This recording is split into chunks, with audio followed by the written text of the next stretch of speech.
MOTAC welcomes the abolishment of Enter Sarawak. Sarawak Delta Geopark eyes national recognition and Indonesia's new capital to be renamed Nusantara. Those are the headlines for tonight. Hello everyone, I'm Douglas Elliott and this is TVS Nightline.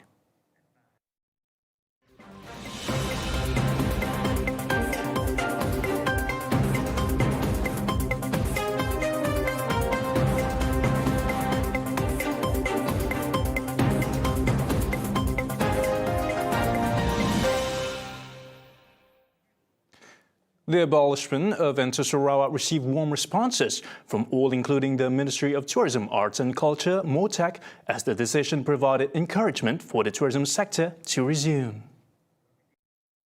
MOTAC Minister Datuk Sri Nancy Shukri said, following the abolishment, all plans that were postponed will be continued and implemented. In fact, it was also motivated by Sarawak's transition into Phase 4 of the National Recovery Plan. Cuma Sarawak ni baguslah because kita mahu supaya aktiviti-aktiviti yang telah kita rancangkan sebenarnya yang telah kita tangguhkan daripada tahun depan seperti Citra Warna, seperti fun run, marathon kita, kita punya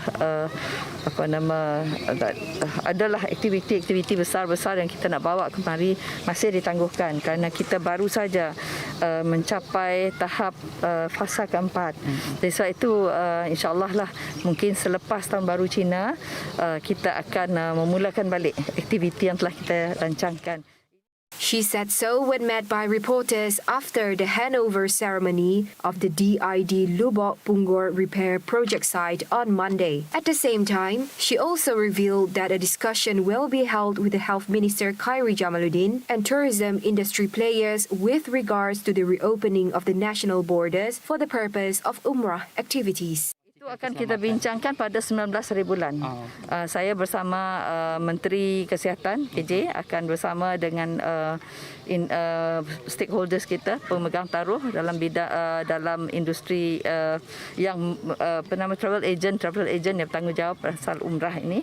Kita akan bertemu pada 19 hari bulan insya-Allah. Lepas itu baru kita dapat mengemas kini lagi rakyat seterusnya. Ramai yang minta supaya kita buka border untuk antarabangsa. Tapi sekarang ini border masih buka, tapi melalui gelembung Langkawi. Masih lagi Langkawi menerima pelancong-pelancong asing. Walaupun tidak begitu ramai, hampir dalam 2,000 gitu masa ini, tetapi sekurang-kurangnya ia masih berterusan. Diharapkan ini akan mereka datang ke Langkawi 7 hari, lepas itu mereka boleh pergi ke tempat lain di seluruh negara. Sarawak Delta Geopark is on the path of being recognized as a national geopark this year. This aims to act as a stepping stone to global recognition for its value and significance. Measuring 311,246 hectares, the geopark would be assessed from the 19th until 21st of January by a panel of experts led by National Geopark Committee Chairman Professor Dr. Mokhtar Saidin. Assistant Minister for Natural Resources and Urban Development Datuk Talif Saleh said during the 3-day session, the experts would visit the geopark, including heritage areas at the Sarawak Cultural Village, Tanjung Tegok in Santubong, Kuching Wetlands National Park, Bako National Park, Tasik Biru, and the Bung Jagoy Cultural Site in Bau. Adding further, Talif said the assessment is an important step to have the site recognized as a national geopark in order to protect and conserve our heritage through sustainable development. SDGP covers Kuching, Bau, Padawan and Siburan district, which has many geological and geomorphological characteristics with high geoheritage value to be recognized as an international geopark. As such, Talif said that the state government would emphasize on heritage conservation, economic development, and community development in areas within the Sarawak Delta Geopark. Motorcycle remains the highest accident-prone machines in the state in terms of percentage share of road accidents and fatalities at 48.7% over the past decade. In 2020 alone, 168 fatalities, or 53% of the 315 fatalities recorded in the year, involve motorcyclists. and this is found that motorcyclist accident remain the highest accident prone in the state at 5,914 cases or 48.7% are motorcyclists. Dan 53% ataupun 168 kes ada daripada motosikal, ya. Dan 22.5% daripada kereta, 9.5% daripada kes-kes yang lain, dan itu pejalan kaki 15% posisi cases. Dan lain adalah daripada lain lah, buses, loris dan sebagainya lah. Lee added vehicle ownerships jumped from 1,277,245 in 2010 to 1,925,463 in 2020. He noted that motorcycles had overtaken cars as the main mode of transport, with 875,169 motorcycles registered in 2020 compared to 853,405 units of cars. Elaborating, the Transport Minister said that most road accidents are caused by human errors, and thus he said the ministry will be introducing a road safety program to raise awareness among road users. So we would like to introduce a program called Awareness Behavioral Change, ataupun dikatakan ABC program. Ini ialah untuk mendidik para pengguna jalan kita, termasuk pemandu kereta, penunggang motosikal dan sebagainya. Earlier, Lee attended the state-level road safety campaign in Kuching in conjunction with the Chinese New Year celebration. And similar development, and Dr. Sri Lee Kim-shin said his ministry plans to upgrade all traffic lights in the state to smart traffic lights. According to Lee, this will better manage the traffic flow. The Senate Assemblyman said the smart traffic light system will utilize artificial intelligence or AI technology to recognize the number of cars at the intersections. Ini dah rancangan kita. So we upgrade all our traffic light to become smart traffic light yang menggunakan artificial intelligence, di mana ini traffic light dia boleh kawal, we can control the number of vehicles. Misalnya di simpang, dari sebelah sini tak ada kereta, sini banyak kereta, jadi kita bagi masa laluan ini panjang lagi. Itu kita itu yang tak ada kereta itu kita itu merah lah, ya, hijau bagi yang banyak kereta. Jadi itu dia automatic, ada sensor boleh control. Commenting on the status of the runabout to traffic light conversion projects along the Semarang-Kuching Expressway, Lee simply said that the project is still in the construction process. Sedang dijalankan, sedang dalam proses itu, pembinaan, ya, itu sedang dilakukan. Saya belum dapat laporannya. Nanti saya akan dapat laporan. Tetapi rancangan kita ialah untuk mempertingkatkan semua ini lampu isyarat, traffic light signal kita semua ke smart traffic light. Ini dah rancangan kita. So we upgrade all our traffic light. A total of 680 million ringgit has been allocated for the price standardization, price stabilization and general use flour subsidy programs under the Ministry of Domestic Trade and Consumer Affairs KPDN-HEP this year. And of the figure, 240 million ringgit are for the implementation of the price standardization program, which involved the distribution of essential goods, liquefied petroleum gas and community drumming RON 95 and diesel program. KPDN-HEP Minister Datuk Sri Alexander Nantalinggi said, through the initiative, the government would bear the cost of transportation to deliver 7 control items from suppliers in the city to selected rural areas. Goods could also be sold at a set controlled prices, as the delivery cost would be borne by the government. He said currently there are 2,005 points of sales nationwide.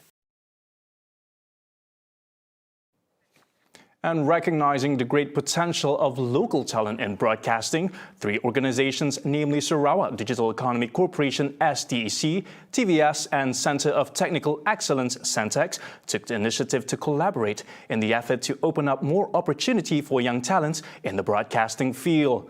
Through the Memorandum of Understanding, MOUs Inc., local talent in Sarawak now have the opportunity to be trained professionally in the fields of script writing, production jobs, photographers and the likes. SDEC Chairman Tan Sri Dato Amar Muhammad Morshidi said the MOU is in line with the Sarawak government's intention to develop the state's digital economy through the post-COVID-19 Development Strategy 2030. Tujuan kita adalah untuk memajukan ekonomi negeri Sarawak. Tapi cuma melalui membina talent dan membina solution-solution yang ada melalui SDEC dan SENTEC dan dihebah dan dimaklumkan kepada masyarakat dan mereka boleh take up all this initiative yang kita buat. So impactnya adalah melalui program-program ini dan insyaAllah bila lebih ramai peniaga, lebih ramai masyarakat faham tentang apakah peranan SENTEC, peranan SDEC dan peranan SMG dan TVS ni, maka dia can take up all this initiative yang kita buat dan memajukan perniagaan masing-masing dan membinakan banyak lagi entrepreneur baru. Meanwhile, TVS Chief Executive Officer Suhaimi Sulaiman said TVS is proud to be able to share the experience and expertise in providing future broadcasting talent in the state.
Thank you for staying with me. Now, another woman in Cebu fell victim to MACAU's scam when she suffered a loss of 118,000 ringgit.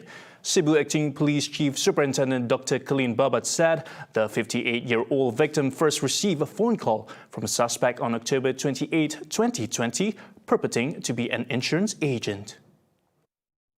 Based on the facts of the case, the victim had also made another transfer amounting to 27,000 ringgit, which was loaned from another bank on December 9. After realizing that she was duped, the victim had already suffered a loss of 118,000 ringgit, and on top of that, she had to bear an additional burden to pay back the money that was loaned. The case is being investigated under Section 420 of the Penal Code for fraud. BAU Civil Defence Force APM are fully aware of the potential of floods and other disasters in the district. BAU APM told TVS that 2 incidents of landslides were reported in BAU in January alone. According to BAU APM Disaster Operations Officer Lieutenant Patrick LAGAK PATEH, both incidents were reported on January 13th. Telah retak dan kami telah buat tinjauan tersebut dan laporan telah diterima dan kami telah pun mengajukan laporan tersebut ke pejabat daerah untuk ambil tindakan susulan. Ada 2 kes tersebut iaitu di Kampung Senibong pada 13 hari bulan yang lepas dan juga Kampung Sibuloh. Meanwhile, a victim in Kampong Sibuloh, Nyobi Gandek, recounted that the landslide caused damage to his house. Ramai ada 17 orang anak cucu semua. Yalah sampai hari tu yang kuat-kuat hujan tu. Dah tu pergi sini belakang ni tengok ni semua sudah macam ni dah. Following that, Kampong Sibuloh Village Chief Dorlila Labis reported the incident to the district office. Dan beberapa pihak datanglah, agensi kerajaan, APM, dari pejabat daerah juga ada menyusul memantau pada keesokan harinya dan juga pada hari Sabtu, pagi Sabtu, Jabatan Geologi pun ada pergi memantau dan juga dari JKA pun ada juga pergi memantau kerana untuk melihat apa yang tindakan yang perlu diambil oleh agensi kerajaan. A visit to Kampong Senibong found that the landslide that has been occurring since 2020 pose a risk for his safety. Dan yang paling teruk dia ialah tahun inilah 13 hari bulan 1 2022.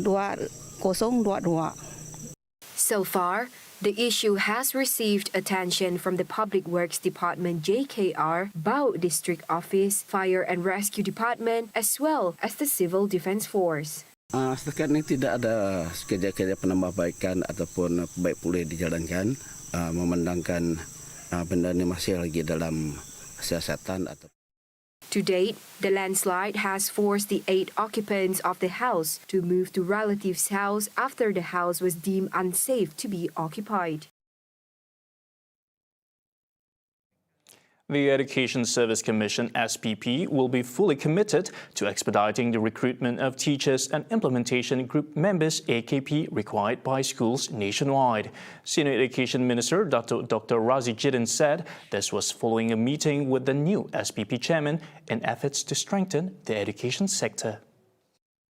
Through a posting on his official Facebook page today, Razzie said this commitment was important to enable the operation of the school, especially the teaching and learning sessions, to run smoothly in efforts to educate children of the next generation. According to Razzie, although SPP has completed the special recruitment interview sessions, the MOE wants the recruitment drive to be completed immediately to enable placement before the next school session commences.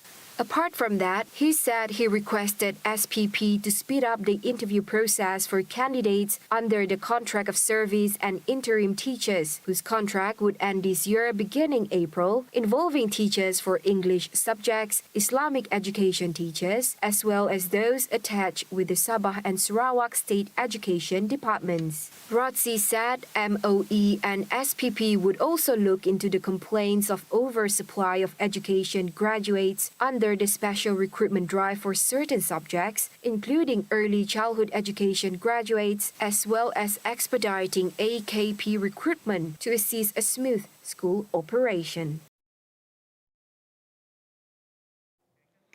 The Ministry of Health, Ministry of Foreign Affairs and other relevant agencies will deliver a briefing to decide the actual date for the country's transition to the endemic phase, which will be held next week during the COVID-19 Quartet Ministerial Meeting.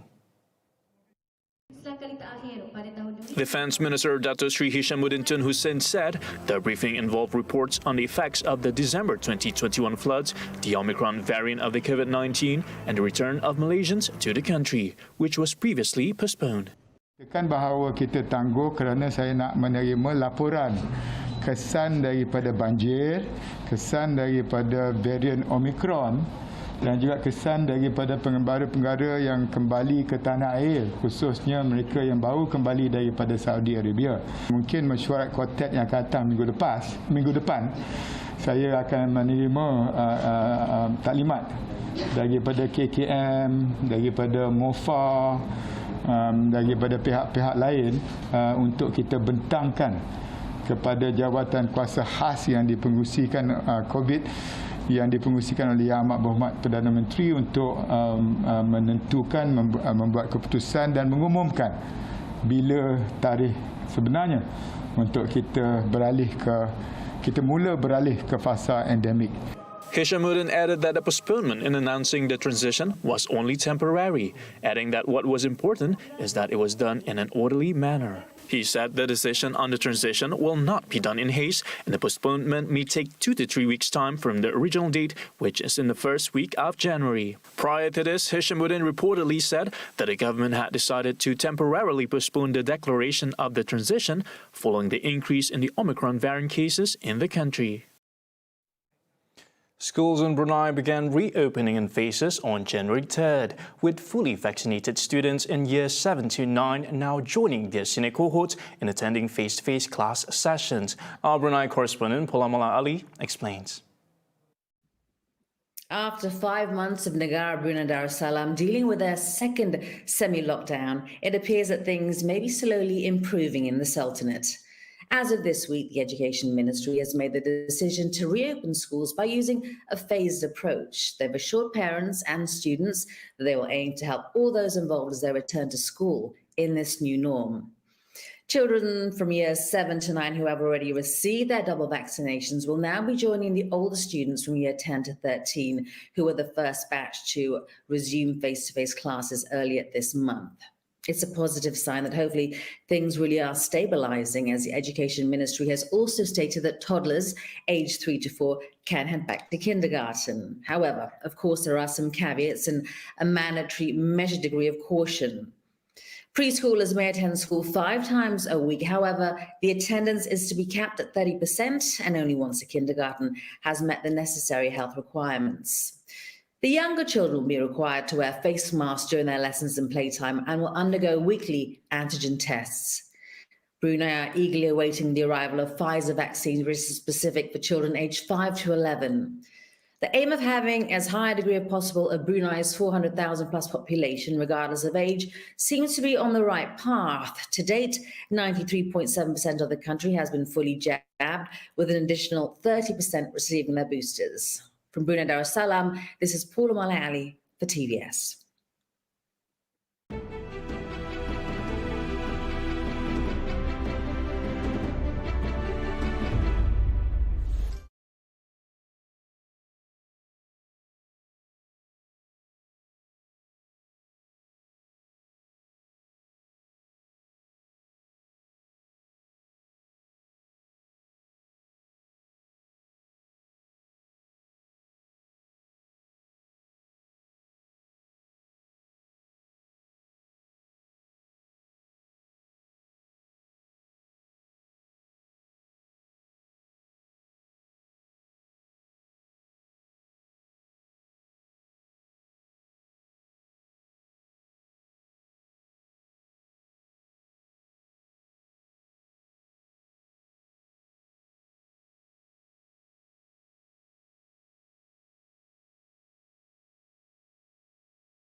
Welcome back.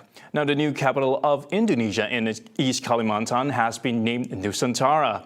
National Development Planning Minister Suharto Monoarfa said President Joko Widodo has confirmed the name on Friday, January 14th.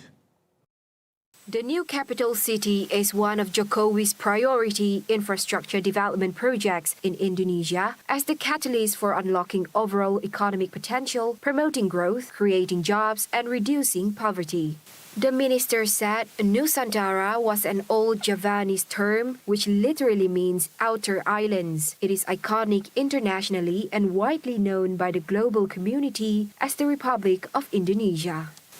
On September 9 last year, Jokowi signed Presidential Regulation Number 85 of 2021 on government work plans for 2022, which comprises 8 strategic steps to speed up the transformation of Kalimantan, including the building of the new capital city, complete with supporting infrastructure. Others include accelerating investment realization, optimizing the development of commodities, and increasing legal certainty on land ownership by issuing land rights certificates. Meanwhile, in Japan, a Japanese university had successfully transplanted stem cells into a patient with spinal cord damage, the first clinical trial of its kind, and a possible cure for spinal injury-related paralysis, as there are still no effective treatments available. Surgeons at Tokyo's Keio University wants to study whether induced pluripotent stem or iPS cells can be used to treat the injuries. iPS cells are created by stimulating mature, already specialized cells back into a juvenile state. They can then be prompted to mature into different kinds of cells, with the Keio University study using iPS-derived cells of the neural stem. The first step in the trial involved implanting more than 2 million iPS-derived cells into a patient's spinal cord in an operation last month. Masaya Nakamura, a Keio University professor who heads the research, said that this is definitely a huge step forward. However, there remains lots of work to be done before the treatment can be put to use. And wrapping up TVS Nightline tonight, hundreds of horses competed in a beauty pageant in the second edition of the Saudi Arabian Horse Festival. Organizer of the festival said that the festival aims to bring back Arabian horses to their original place. Held from Monday, January 10th until Monday, January 17th, the festival offered a variety of activities, including an auction of rare breeds, an exhibition reflecting the kingdom's equestrian heritage, storytelling sessions about horses, and horse owner awards, among others. الهدف الأسمى صراحة أن كيف اليوم نستقطب كافة المرابط الخيول العربية من دول العالم كلها كاملة وتكون لها تواجد في داخل المملكة بحكم أنه يرجع الخيل إلى مكانها الأساسي. يعني هذا الأهم، هذا اللي ممكن اليوم اللي نناظرها بنظرة شمولية وهدف استراتيجي المفترض نشتغل عليه جميعا. The beauty pageant, an international competition for purebred Arabian horses, is one of the activities of the festival. It offers various prizes in different competition categories, totaling to 2 million Saudi riyals.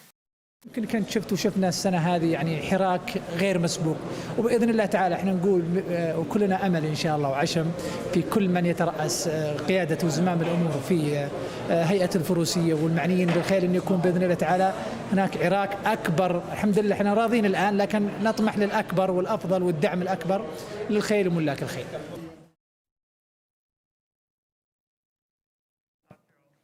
And that's all the time we have for TVS Nightline. For the latest development, head to our website TVSTVMY or follow us on our social media. I'm Douglas Elliott. Thank you. Until then.